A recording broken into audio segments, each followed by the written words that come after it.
reconhecer o papel das pioneiras é fundamental, porque a galeria de heróis é quase toda masculina. O papel de uma Beatriz Ângelo, de uma Maria Lamas, de uma Maria Teresa Horta, de uma Natália Correia.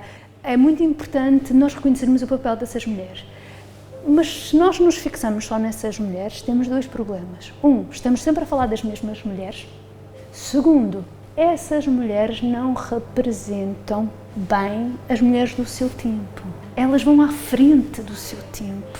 Se nós queremos perceber quais são os problemas que as mulheres, os obstáculos, os desafios que as mulheres encontram em cada geração, nós temos de ver isso nas pessoas comuns.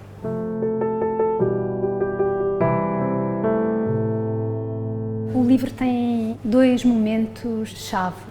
É quando sou desafiada para escrever um texto sobre a situação das mulheres em Portugal e decido fazer um exercício que é olhar para a minha própria família, portanto, para a minha mãe, para a minha avó, para mim própria, para a minha sobrinha mais nova e ver essa transformação da situação das mulheres em Portugal dentro da própria casa.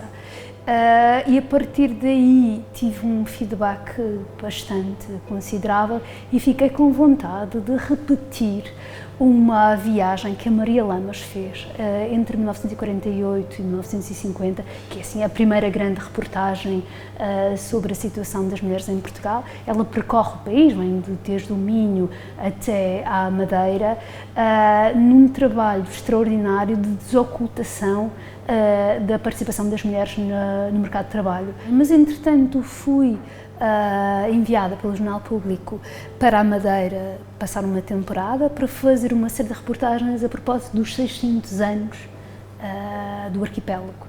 E nesse processo dei por mim a fazer um exercício de inclusão das mulheres na história.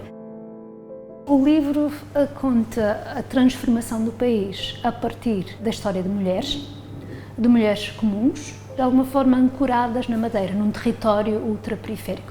Normalmente a história é contada no masculino e normalmente é contada a partir dos grandes centros. E neste caso fazemos uma pequena subversão e vamos contar essa história a partir de um território periférico ou ultraperiférico e a partir destas mulheres, que são mulheres comuns, são mulheres que são bordadeiras, floristas, guias de montanha, engenheiras, biólogas, educadoras de infância, enfermeiras.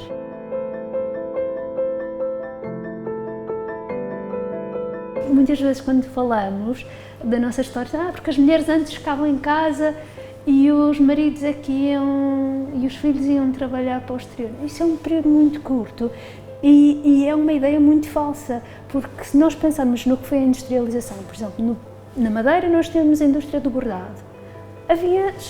Chegou a haver 70 mil bordadeiras de casa. Na Madeira, 70 mil bordadeiras é uma brutalidade. Estas mulheres estavam em casa, mas estavam a trabalhar. Cozinhavam, limpavam, bordavam, trabalhavam no campo.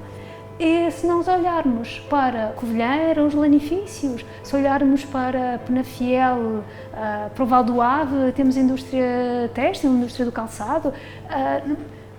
E muito desse trabalho era feito dentro de casa por mulheres. Elas estavam a trabalhar. Estavam em casa, mas estavam a trabalhar.